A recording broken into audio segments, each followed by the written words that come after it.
101 number پر ہے، بچوں کو آتش بازی اور فضول اشیاء کے خریدنے کے لیے رقم نہ دیں۔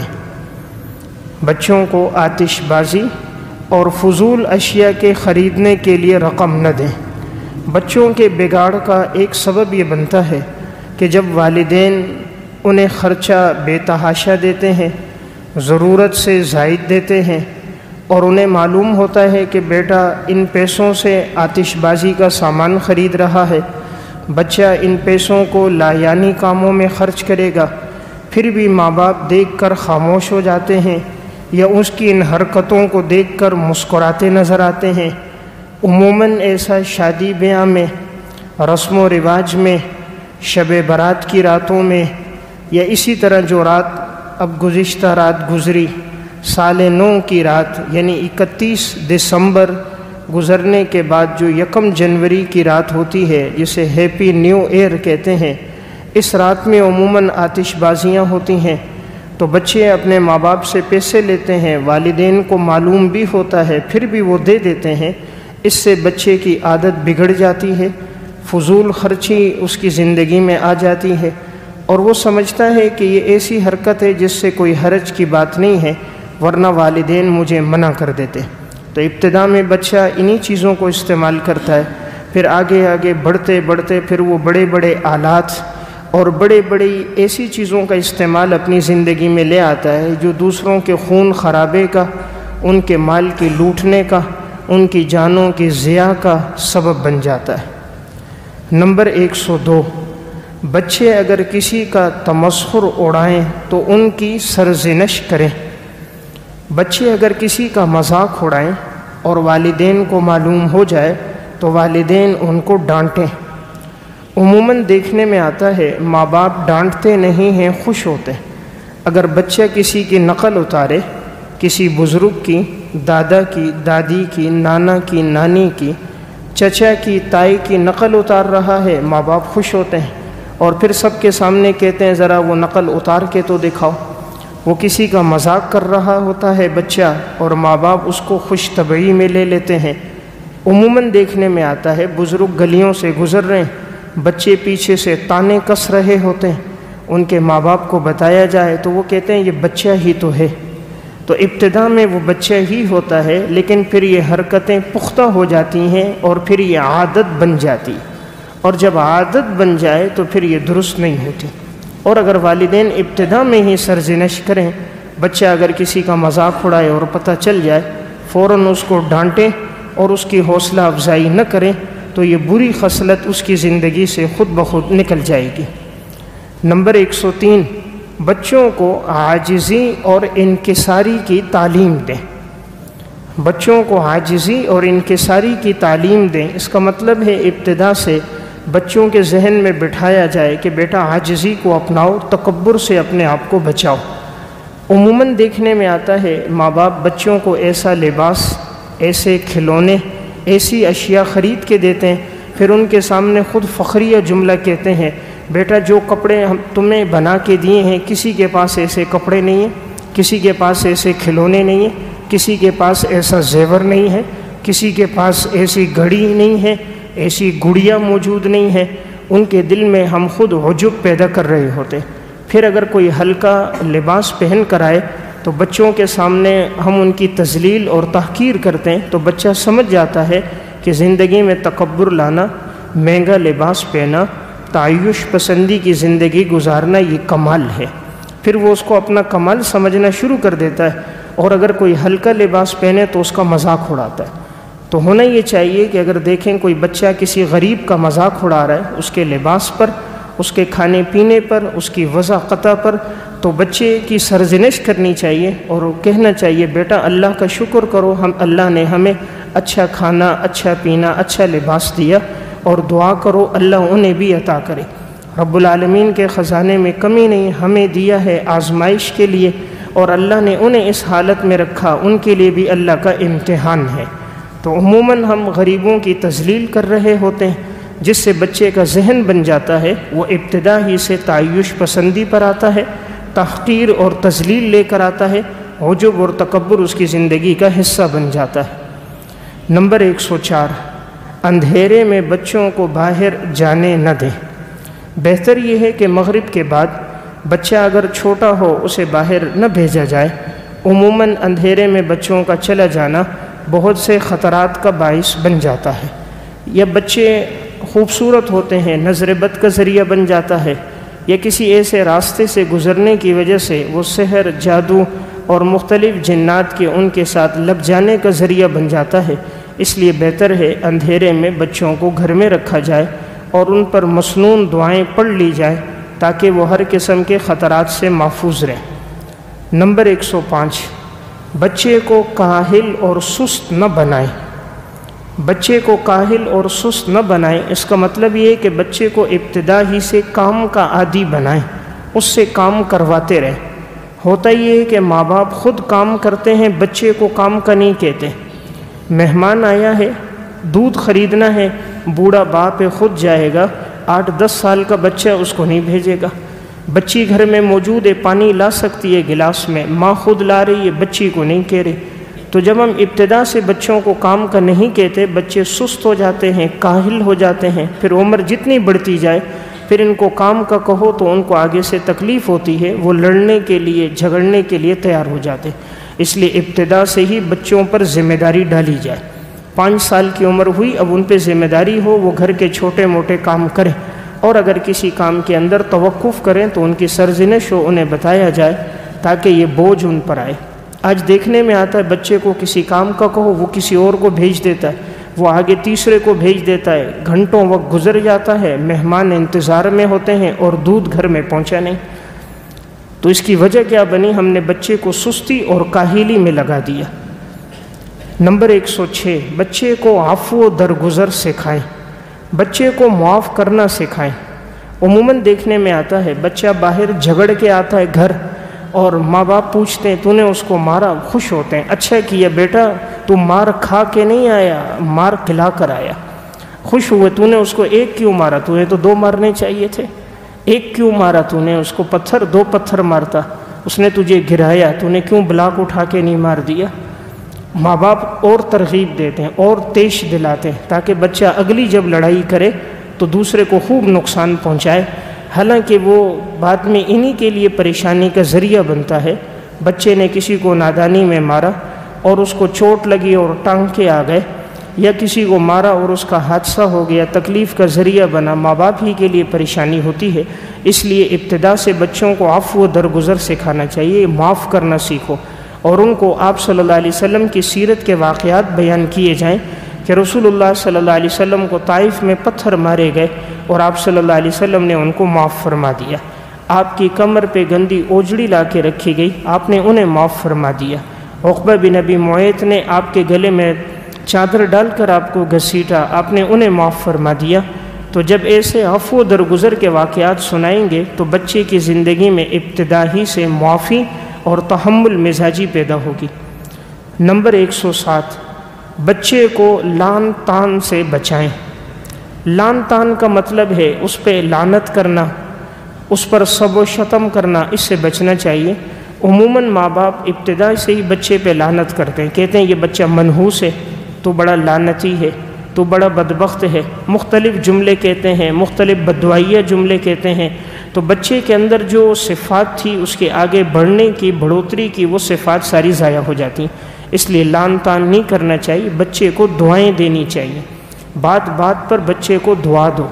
پہلے ہوتا یہ تھا کہ اگر کوئی کام کر لیتا بزرگ بھی دعائیں دیتے ہیں، اللہ تجھے سیدھے راستے پہ چلا لے، تیرے رزق میں اللہ برکت دے دے، تیرے راستے کو اللہ روشن کر دے، اللہ مال اور جائیداد اولاد میں برکت دے دے۔ آج ہم دعا کے معاملے میں بڑے بخیل ہیں، بد دعا کے معاملے میں بڑے سخی ہیں۔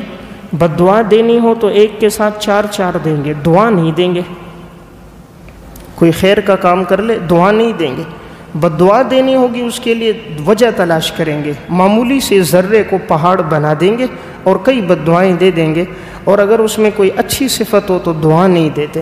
تو ہونا یہ چاہیے کہ بچے کو لعن طعن نہ کیا جائے، کوئی اچھی صفت نظر آئے تو دعا دی جائے۔ آپ صلی اللہ علیہ وسلم کی صفت بھی یہی تھی۔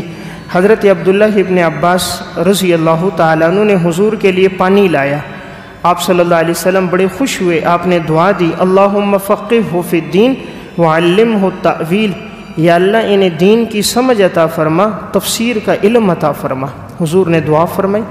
حضرت انس بن مالک رضی اللہ تعالیٰ عنہ حضور کی 10 سال خدمت کی، آپ صلی اللہ علیہ وسلم نے دعا کی، اللہم اکثر مالہ وولدہ وبارک لہ فیما اعطیتہ، یا اللہ ان کے مال میں، اولاد میں برکت دے، جو کچھ تو دے اس میں بھی برکت دے۔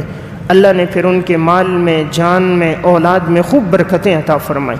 اس لیے بہتر ہے اولاد کے لیے دعا کرنی چاہیے، خیر کے کلمات کہنے چاہیے، لعن طعن اور بد دعا سے اپنے آپ کو بچانا چاہیے۔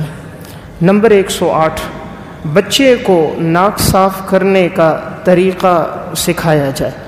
عموماً دیکھنے میں آتا ہے بچہ اگر کسی مجلس میں آ جائے یا کہیں مسجد میں وضو کرنے کے لیے آ جائے تو اسے وضو کرنے کا طریقہ، صفائی ستھرائی کا طریقہ نہیں آتا، جس کی وجہ سے کسی مجلس کے اندر آدمی بیٹھا ہو، باوقار مجلس ہو اور بچے کی ایسی حالت ہو تو خود اپنے اوپر بھی شرمندگی ہوتی ہے۔ اس لیے بہتر ہے آدمی جب مجالس میں اولاد کو لے کر جائے انہیں صفائی ستھرائی کے آداب بھی سکھائے۔ ہر مجلس کے اندر باوقار لوگ ہوتے ہیں، ان کی نشست و برخاست، اٹھنے بیٹھنے کا طریقہ الگ ہوتا ہے۔ دیکھنے میں آتا ہے بچے آتے ہیں اور مہینوں گزر جاتے ہیں، ان کے دانتوں کی صفائی نہیں ہوتی، ناک کی صفائی نہیں ہوتی، بال بکھرے ہوئے ہوتے ہیں، میل کچیل جسم پہ ہوتی ہے، تو انسان اپنے ساتھ لے آتا ہے اور کسی مجلس میں بیٹھتا ہے، تعارف کراتا ہے تو پتہ چل جاتا ہے اس آدمی کی شخصیت میں صفائی نہیں ہے، اس آدمی کی شخصیت کے اندر تحمل، مزاجی برداشت، عفو درگزر، زندگی گزارنے کے طور طریقے نہیں ہیں۔ اس لیے بہتر ہے بچے کو بچپن سے ہی یہ چیز خاص طور پہ سکھائی جائے۔ اس کے وقت ساتھ ہر وقت ٹیشو پیپر یا رومال موجود ہو جو ضرورت کے وقت وہ استعمال کر سکے۔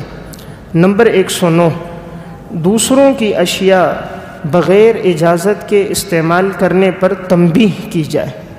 بچہ اگر دوسروں کی کوئی چیز اٹھا لے، عموماً مشترکہ گھر ہوتے ہیں، اب وہاں پر دوسروں کی کوئی چیز اٹھا لی، استعمال کر لی، چچا کا موبائل لگا ہوا ہے وہ اٹھا کے دیکھ لیا، پھوپھی کے موبائل ہے اسے لے لیا، کسی اور کا سامان گھر میں تھا اسے اٹھا لیا۔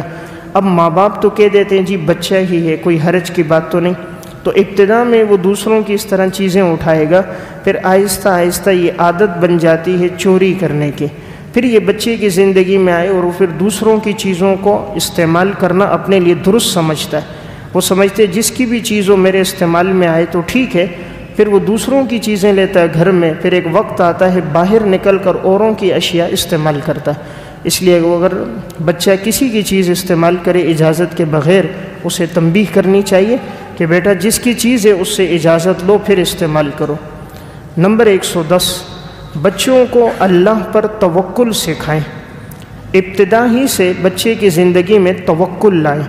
توکل کا مطلب یہ ہے بچے کو یہ بتائیں بیٹا سب کچھ اللہ رب العزت کی ذات سے ہوتا ہے، بیٹا دکان سے کچھ نہیں ہوگا، کاروبار سے کچھ نہیں ہوگا، نوکری سے کچھ نہیں ہوگا، ہماری گاڑی سے کچھ نہیں ہوگا جب تک اللہ کا حکم نہیں ہوگا۔ اس کے دل میں عقیدہ پختہ کر دیں، اس کا یقین بنا دیں کہ ساری دنیا ہمیں نفع دے، اگر اللہ ہمیں نقصان دینا چاہے کوئی نفع نہیں دے سکتا۔ ساری دنیا ہمیں نقصان دے، اگر اللہ ہمیں نفع دینا چاہے کوئی ہمیں نقصان نہیں دے سکتا۔ تو یہ توکل بچپن سے بچے کو سکھانا ہے۔ قرآن کریم اس پہ زور دیتا ہے اور انسان کا عقیدہ بناتا ہے کہ انسان کو جو بھی نفع اور نقصان پہنچ رہا ہے یہ اللہ رب العزت کی ذات کی طرف سے۔ فرمایا وَإِن يَمْسَسْكَ اللَّهُ بِضُرٍّ فَلَا كَاشِفَ لَهُ إِلَّا هُوَ، اگر تمہارا رب تمہیں تکلیف پہنچانا چاہے دنیا میں کوئی بھی اس تکلیف کو دور نہیں کر سکتا۔ وَإِن يُرِدْكَ بِخَيْرٍ فَلَا رَادَّ لِفَضْلِهِ، اور اگر اللہ ارادہ کر دے تمہارے ساتھ بھلائی کا تو اللہ کے فضل کو کوئی لوٹا نہیں سکتا۔ يُصِيبُ بِهِ مَن يَشَاءُ مِنْ عِبَادِهِ وَهُوَ الْغَفُورُ الرَّحِيمُ، وہ اپنے بندوں میں سے جس کو چاہتا ہے یہ پہنچاتا ہے، وہ بخشنے والا، رحم کرنے والا۔ تو یہ بچے کو توکل سکھانا ہے بچپن سے، جو کچھ بھی کرتا ہے وہ اللہ کرتا ہے۔ دیکھنے میں آتا ہے آج ہمارے اپنی زندگی میں بھی توکل نہیں ہے اور ہمارے بچوں کی زندگی میں بھی توکل نہیں ہے۔ توکل جب ہوگا تو ہر بات میں اللہ کا تذکرہ ہوگا، یہ کام کیسے ہوا اللہ نے کیا، بیماری کیوں آئی اللہ کا امر ہے، شفا کس نے دی؟ اللہ نے دی ہے۔ یہ کھانا کیسے ملا؟ اللہ رب العزت کا امر تھا۔ یہ کپڑے کیسے آئے؟ اللہ نے عطا کیے۔ تو جب بچے کا توکل بچپن سے بنے گا، اسے معلوم ہوگا سب کچھ اللہ دیتا ہے، انسان صرف کوشش کرے گا، ملے گا رب کی ذات سے۔ تو یہ تب ہوگا جب ماں باپ کی اپنی زندگی میں بھی توکل ہوگا۔ نمبر 111، وعظ و نصیحت اور علماء کی مجالس میں بچوں کو لے کر جائیں۔ اگر کوئی دینی مجلس ہو، وعظ کی مجلس ہو، درس قرآن، درس حدیث ہو، علماء کے بیانات ہوں، اس میں بچوں کو لانا چاہیے۔ اس مجلس کا بہت فائدہ ہوتا ہے۔ نمبر 1، مسجد کا پاکیزہ ماحول ہوتا ہے، بچے کو نماز پڑھنے کی توفیق مل جاتی ہے، اور پھر جب سب بیٹھ کے سن رہے ہوتے ہیں وہ بچہ بھی سنتا ہے، اگرچہ ساری باتیں اس کو نہیں سمجھ آتی لیکن کم از کم آدھا درس وہ سمجھ جاتا ہے، اپنی عقل کے مطابق بہت سی باتیں سمجھ جاتا ہے، وہ باتیں اس کے دل پہ نقش ہو جاتی ہیں، پھر رفتہ رفتہ اس کی زندگی میں آنا شروع ہوتی ہیں۔ ہم لوگ بچوں کو شادی ہال لے کر جاتے ہیں، بازار لے کر جاتے ہیں، شاپنگ کے لیے لے کر جاتے ہیں، موسیقی کی محافل میں لے کر جاتے ہیں، دین کی مجلس میں نہیں لاتے، مسجد نہیں لاتے، ہماری توہین ہوگی کہ بچہ ہمارے ساتھ مسجد آ گیا۔ بازار جائے توہین نہیں ہے، شادی حال میں جائے توہین نہیں ہے، دیگر لوگوں کے گھروں میں جائے توہین نہیں ہے، خدا کے گھر میں کیوں توہین ہے؟ یہ تو اصل گھر ہے جس سے بندگی پیدا ہوتی ہے، زندگی میں عاجزی آتی ہے۔ اس لیے بہتر ہے بچہ اگر سمجھدار ہو، بول و براز کا اسے پتہ ہو، شعور ہو، تو بچے کو مجلس ساتھ لانا چاہیے، اور مسجد کے ماحول میں آئے گا، دین سیکھے گا، اور ان نیک مجالس کے ذریعے اس کی تربیت ہوگی۔ نمبر 112، مریضوں کی عیادت کے لیے بچوں کو لے کر جائیں۔ اگر کسی جگہ کوئی بیمار ہو، بچہ سمجھدار ہو، ساتھ لے کر جائیں۔ اس کے 3 فائدے ہوں گے۔ پہلا فائدہ، جب آپ عیادت کے لیے جائیں گے، ساتھ کچھ نہ کچھ ہدیہ لے کر جائیں گے، بچے کا ذہن بنے گا، جب آدمی کسی بیمار کے پاس جاتا ہے ہدیہ لے کر جاتا ہے۔ نمبر 2، جب بیمار کے پاس پہنچیں گے، وہاں ان سے دعاؤں کی درخواست کریں گے، اسے معلوم ہوگا کسی کے ہاں جاتے ہیں تو خاموش رہتے ہیں، زیادہ باتیں نہیں کرتے، ان سے دعاؤں کی درخواست کرتے ہیں۔ نمبر 3، وہاں جا کر وہ مجلس میں بہت سی نیک باتیں سیکھے گا، اچھی باتیں سیکھے گا، اور پھر جب وہ بیماری کا تذکرہ سنے گا، اس کے دل میں اپنا بھی خوف پیدا ہوگا، رجوع اللہ آئے گا کہ بیماری بھی آتی ہے، دیکھو اس بیماری میں اس کی کیا حالت ہے، اللہ نے ہمیں تندرستی دی ہے، وہ صحت کی نعمت کا شکر کرے گا۔ تو نعمت کا شکر کب پیدا ہوتا ہے؟ جب اس کی ضد سامنے آتی ہے، جب آدمی بیماری دیکھتا ہے، صحت کی قدر آتی ہے، فقر کے حالات آتے ہیں، تو پھر انسان کے سامنے مالداری کی قدر آتی ہے، اور جب رات کی نیند چلی جائے پھر نیند کی قدر آتی ہے، اور جب بھوک نہ لگے پھر بھوک کی قدر آتی ہے۔ تو جب انسان ضد کو دیکھتا ہے تو تب اس کو نعمت یاد آتی ہے۔ دن کی قدر جب آتی ہے جب دن چلا جاتا ہے، رات کی قدر تب آتی ہے جب دن موجود اور رات نہیں آتی۔ تو اللہ نے اسی لیے ضد کو پیدا کیا تاکہ ایک چیز کو دیکھ کر دوسری چیز کی اہمیت انسان کے ذہن میں آئے۔ نمبر 113، بچوں کے سامنے زیادہ کھانے کی مذمت بیان کریں۔ زیادہ کھانے کی مذمت بیان کریں، یعنی بچے کا ذہن ابتدا سے بن جائے زیادہ کھانا پینا کمال نہیں ہے، اچھے اخلاق اپنانا کمال ہے۔ اگر زیادہ کھانا کمال ہوتا، ہاتھی سب سے بڑا باکمال ہوتا، سب سے زیادہ ہاتھی کھاتا ہے، تو یہ کمال نہیں ہے۔ انسان میں کمال علم ہے، علم ہے، تقوی ہے، اللہ سے تعلق ہے، اچھے اخلاق، یہ انسان میں کمال ہے۔ انسان بننا کمال ہے۔ کھاتا تو جانور ہم سے زیادہ ہے لیکن اس میں اخلاق نہیں ہے، ہمارے اندر اخلاق اور کردار ہے۔ تو جب ہم بچے کی حوصلہ شکنی کریں گے اس کے زیادہ کھانے اور پینے پر، تو ابتدا سے ہی اس کی زندگی میں زیادہ کھانا پینا نہیں ہوگا، اس کی صحت بھی اچھی رہے گی۔ کسی کے گھر مہمان بن کر جائے گا تب بھی ماں باپ کی عزت باقی رہے گی، وہ کھانا اس کے کپڑوں پر چہروں پر گرے گا نہیں اور دوسروں کے آگے سے اٹھائے گا نہیں۔ تو اس وجہ سے ماں باپ کی حسن تربیت کا اثر سب لوگوں پہ ظاہر ہوگا۔ نمبر 114، بچوں کو دستک دینے کی اور اجازت لینے کے آداب سکھائے جائیں۔ بچہ اگر کسی گھر میں جائے تو اس کو دستک دینے کے آداب سکھانے چاہیے۔ عموماً آج کے بچے کہیں جاتے ہیں اتنے زور سے دستک دیتے ہیں، اگر کوئی بچہ سو رہا ہو، کوئی بوڑھا یا مریض آرام کر رہا ہو، ان کے آرام میں خلل آ جاتا ہے۔ تو دستک دینے کے آداب سکھائے جائیں۔ اجازت لینے کے آداب کہ فوراً کسی کے گھر میں داخل نہ ہو، جب جاؤ دستک دو، اجازت طلب کرو، اگر وہ اجازت دیں تو اندر داخل ہو، اگر وہ اجازت نہ دیں تو مت داخل ہو۔ قرآن کریم نے 3 مواقع بیان کیے، فرمایا کہ ان میں بغیر اجازت کے تم داخل نہیں ہو سکتے۔ یہ حکم تمام کو دیا، انسانوں کو یہ حکم دیا، آزاد کو بھی حکم دیا، غلاموں کو بھی حکم دیا، بچوں کو بھی یہ حکم دیا۔ یا ایھا الذین آمنوا لیستأذنکم الذین ملکت ایمانکم والذین لم یبلغوا الحلم منکم 3 مرات، اے ایمان والو چاہیے کہ اجازت طلب کریں تمہارے ماتحت، اور وہ بھی جو ابھی بلوغت کو نہیں پہنچے 3 اوقات میں، من قبل صلاۃ الفجر، فجر کی نماز سے پہلے۔ فجر کی نماز سے پہلے انسان آرام کر رہا ہوتا ہے، اس لیے اللہ تعالیٰ نے فرمایا اجازت لے کر آؤ۔ نمبر 2، وحین تضعون ثیابکم من الظہیرۃ، اور دوپہر کے وقت جب تم زائد کپڑے اتار دیتے ہو، دوپہر کو آدمی قیلولہ کرتا ہے، آرام کرتا ہے، تو کہا اس وقت بھی اجازت لے کر آؤ۔ نمبر 3، ومن بعد صلاۃ العشاء، اور عشاء کی نماز کے بعد، عشاء کے بعد انسان آرام کرتا ہے، فرمایا 3 عورات لکم، یہ 3 اوقات تمہارے پردے کے اوقات ہیں۔ قرآن کہتا ہے یہ پردے کے اوقات ہیں، فجر سے پہلے، عشاء کے بعد، اور نمبر 3 ظہر کے بعد۔ اس میں جو بھی آئے اجازت لے کر آئے، یہاں تک کہ غلام ہے وہ بھی اجازت لے کر آئے۔ تو اس سے معلوم ہوا انسان بچوں کو آداب سکھائے، دستک دینے کے، دوسرے کے گھر جانے کے۔ بعض بچے اتنے زور سے دستک دیتے ہیں کہ قریب ہے کہ دروازہ ٹوٹ جائے۔ بعض ماں باپ ترغیب دیتے ہیں، بیٹا دروازہ نہیں کھولا تو پتھر لے لینا، یعنی گویا جب تک وہ کھولے نہیں تو تم نے چھوڑنا نہیں ہے۔ تو ہم نے خود جب ان کو تربیت ہی ایسی دی ہے تو پھر ہم کیوں دوسروں سے اس بارے میں گلہ کریں؟ تھوڑی دیر تصور کیا جائے، اگر ہمارے دروازے پر کوئی اس طرح دستک دیتا جیسے ہمارے بچے نے دوسرے کے دروازے پر دی ہے تو ہمارے دل پہ کیا گزرتی؟ تو اسی طرح سوچنا چاہیے اس کے دل پہ کیا گزری ہوگی۔ نمبر 115، بچوں کے سامنے بات بات میں اللہ اور اس کے رسول کا تذکرہ کرے۔ بچے کے سامنے جب بھی بات ہو، ہر بات میں اللہ کا ذکر ہو، اللہ کے رسول کا ذکر ہو، تاکہ بچے کے دل میں اللہ کی محبت اور رسول اللہ صلی اللہ علیہ وسلم کی محبت ہو۔ دیکھیں جس چیز کا تذکرہ زیادہ ہوتا ہے اس سے محبت ہوتی ہے۔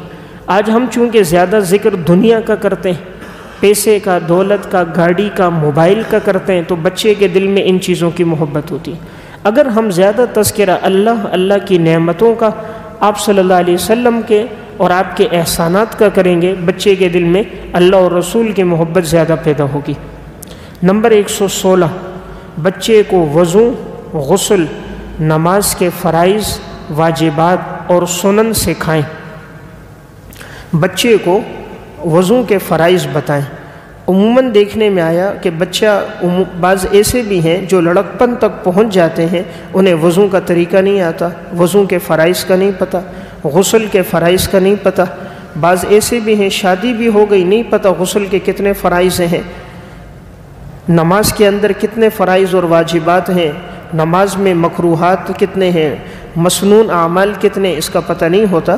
تو اس کے لیے بہتر ہے آسان نماز لے کر انسان خود بھی بچوں کو سکھائے۔ یہ صرف قاری صاحب کی ذمہ داری نہیں ہے۔ ہم نے تو یہ سمجھا کہ میں نے مسجد بھیج دیا، بس میری ذمے سے بات ہٹ گئی۔ صرف اتنا کافی نہیں ہے، ایک مسلمان ہونے کے ناطے ہماری ذمہ داری ہے ہم خود بھی اس پر توجہ دیں، بچوں کو نماز کے فرائض واجبات سکھائیں، عملی نماز سکھائیں، ان کے سامنے خود کھڑے ہو کر نماز پڑھیں، عملی طور پر وضو کا طریقہ سکھائیں، تاکہ بچے کے اندر اگر کوئی کمی ہے وہ دور ہو۔ نمبر 117، بچوں کو دوسروں سے مانگنے سے بچائیں۔ بچے کو ترغیب دیں وہ کسی دوسرے سے کبھی پیسے نہ مانگے۔ عموماً والدین خود ترغیب دے رہے ہوتے ہیں، مثلاً والد کے پاس نہیں، وہ کہتا ہے جا اپنے چچا سے مانگ لے، اپنے تائے سے مانگ لے، اپنی پھوپھی سے پیسے مانگ لے۔ یہ پتہ چلتا ہے وہ مانگ کر آئے تو ان کی حوصلہ شکنی نہیں کی جاتی، خاموش ہو جاتے ہیں، مسکرا جاتے ہیں، تو بچہ اس کو پھر اپنا کمال سمجھتا ہے۔ یہ کمال نہیں ہے، اس لیے کہ وہ 1 دفعہ دے گا، 2 دفعہ دے گا، تیسری دفعہ اس کے بھی دل میں آئے گا کہ یہ بچے کی کیا بری عادت بنا دی۔ پھر بچہ تو بچہ ہے، اسے ہر محفل کے آداب کا نہیں پتہ ہوتا، اب وہ کسی جگہ چچا کے پاس گیا، اس کے پاس پیسے کھلے نہیں ہیں، اب وہ تو جان نہیں چھوڑ رہا، وہ تو کہہ رہے مجھے پیسے چاہیے، اب وہ دے بھی نہیں سکتا، موجود بھی نہیں ہے، اب بدنامی بھی ہے، بے عزتی بھی ہے۔ تو اس کی بنیادی وجہ کیا بنی؟ ہم نے بچے کو اس کام سے روکا نہیں۔ اس لیے ابتدا سے بچے کا ذہن بنائے، بیٹا جس چیز کی ضرورت ہے ہمیں بتانا، ہم تیرے ماں باپ ہیں، تو نے کسی اور سے نہیں مانگنا۔ دنیا میں انسان عزت چاہتا ہے، اللہ کے علاوہ کسی سے نہ مانگے، نہ خود مانگے نہ اولاد کو درس دے۔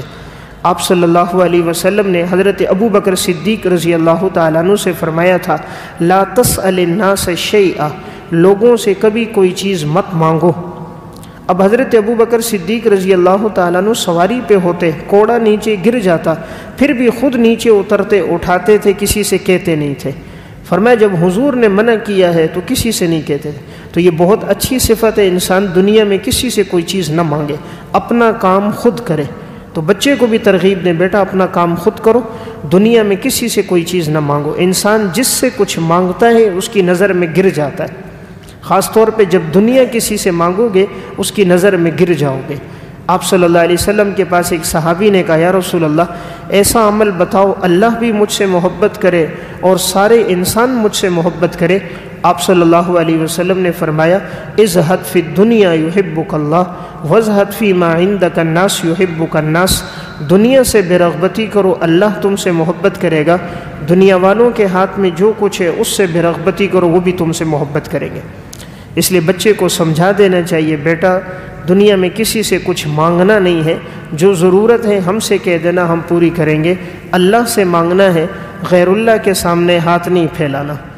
نمبر 118، بچے کو شرم و حیا کی ترغیب دیں، ابتدا ہی سے بچے کی زندگی میں حیا پیدا کرے، عفت اور پاک دامنی کا تذکرہ کرے، بچے کو کشادہ لباس پہنائے۔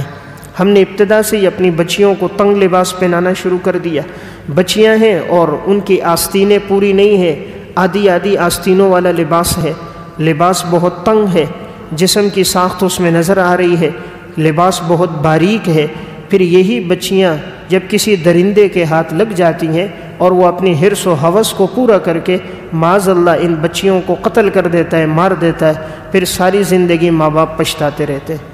تو وجہ تو وہ خود بنے، انہوں نے بچیوں کو گھر سے باہر بھیجا، نیم برہنہ لباس انہیں پہنایا اور معاذ اللہ اس طرح کا لباس پہنا کر عام مجالس میں گھمایا، تو یہی چیز بن گئی ان کے بچیوں کی گویا کہ موت کا ذریعہ۔ اس لیے چاہیے کہ انسان لباس پورا پہنائے، بچوں کو لباس کشادہ پہنائے، کھلا لباس پہنائے جو ان کے پورے جسم کو ڈھک دے۔ لباس کا مقصد قرآن نے بیان کیا، یا بنی آدم قد انزلنا علیکم لباسا یواری سوآتکم وریشا، ہم نے لباس اس لیے اتارا تاکہ یہ تمہاری شرمگاہ کو چھپائے اور تمہارے لیے زینت کا ذریعہ بنے۔ اس لیے لباس جتنا کھلا ہوگا وہ زینت کا ذریعہ بھی بنے گا اور وہ انسان کی عزت اور آبرو کی حفاظت کا ذریعہ بھی ہوگا۔ تو بچوں کو شرم و حیا کی بچپن سے ہی ترغیب دی جائے۔ نمبر 119، بچوں کو اللہ کی نعمتوں سے روشناس کرائیں، اللہ تعالیٰ کی نعمتوں سے روشناس کرائیں، اللہ کی نعمتیں بتائیں۔ نعمتیں بتانے کا طریقہ یہ ہے کہ بچے کے سامنے بیٹھے، بات شروع کی، بیٹا یہ آسمان تیرے اللہ نے بنایا، دیکھ تو صحیح 80 گز کا مکان ہے، اس میں کتنے پلر نظر آ رہے ہیں، اس میں کتنے ستون موجود ہیں، اس کے بغیر یہ چھت نہیں کھڑی ہو سکتی۔ اللہ کی ذات وہ جس نے آسمان کو بغیر ستونوں کے بنایا، جس نے اتنی بڑی زمین کو بچھایا، پہاڑوں کو گاڑا، دریاؤں کو پیدا کیا، سورج کو وقت پہ نکالا اور غروب کیا، چاند کو رانائی بخشی، ستاروں کو جگمگاہٹ دی، پھولوں کو پودوں کو پیدا کیا، اور طرح طرح کے رنگا رنگ قسم کے اللہ نے ہمارے لیے پھول، پودے، سبزیاں، پھل اگائے۔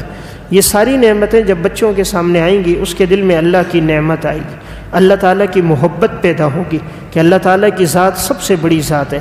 ہم نے بچے کو لگا کے دیا ٹارزن، تو بچہ سمجھ گیا کام تو ٹارزن کرتا ہے، یہاں سے وہاں اڑتا وہ ہے، نفع تو وہ دیتا ہے۔ یا ہم نے اس کو پب جی گیم لگایا کہ وہ سمجھ رہا ہے سب کچھ تو یہ کرنے والا ہے، خدا کی ذات سے تو کچھ نہیں ہوتا۔ ہم نے ان کو ایسے گیم لگائے جس میں نیم برہنہ لباس ہے، لڑکی کا لباس ہے، صرف اس کا سینہ چھپا ہوا ہے اور صرف اس کا سطر، بچہ یہ سمجھتے ہے لباس تو اتنا ہی ہوتا ہے، کہ صرف سینہ چھپے اور سطر، باقی تو نہیں ہونا چاہیے. تو میری ماں بہن بیٹی پورا لباس کیوں پہنتی ہے؟ ہماری والدہ سر پہ دوپٹہ کیوں ڈالتی ہے؟ لباس تو مختصر ہوتا ہے. تو ہم نے خود یہ چیزیں ان کو دکھا کر یہ گویا تاثر دیا بیٹا یا بچی کو کہ لباس اتنا ہونا چاہیے. اس لیے لاشعوری طور پر ہم بچوں کے دلوں میں غیروں کی تہذیب، غیروں کی ثقافت ڈال رہے ہیں. نمبر 120، چھوٹی چھوٹی غلطیوں سے درگزر کرے. بچے سے اگر کوئی معمولی غلطی ہو جائے، راستے میں چلتا ہوا پاؤں لگ گیا، پانی گر گیا، چمچ کے اوپر پاؤں آ گیا، راستے میں جا رہا تھا، کوئی غلطی اور خطا ہو گئی، قصدن نہیں کی اس نے، عمدن نہیں کی، خطان ہو گئی. اب ہر غلطی پہ ڈانٹنا، ہر غلطی پہ سر پہ کھڑے ہو جانا اور تھپڑ اور مکے اور اس سے مارنا، بہرحال یہ زیب نہیں ہے. بچہ ہے، جب اللہ نے اس کو مکلف نہیں بنایا تو آپ کیسے مکلف بنا رہے؟ تو اس لیے کوئی معمولی باتیں جو ایسی ہوں جو تہذیب کے خلاف ہو گئی تو اس کو پہلی مرتبہ میں سمجھانا چاہیے، پہلی مرتبہ میں ترغیب دینی چاہیے. بچہ محبت کی زبان جلدی سمجھتا ہے، پیار کی زبان جلدی سمجھتا ہے. اور ہر بچے کی عزت نفس ہے. جیسے ہماری عزت نفس ہے، ہم چاہتے ہیں کوئی ہماری توہین نہ کرے، تذلیل نہ کرے، تحقیر نہ کرے. بچہ بھی چاہتا ہے کہ میری عزت نفس ہے اور کوئی اس کو مجھے ذلیل نہ کرے. اس لیے محبت سے، پیار سے سمجھا دیا جائے کہ بیٹا یہ کام نہ کرو، امید ہے آئندہ وہ کام نہیں کرے گا.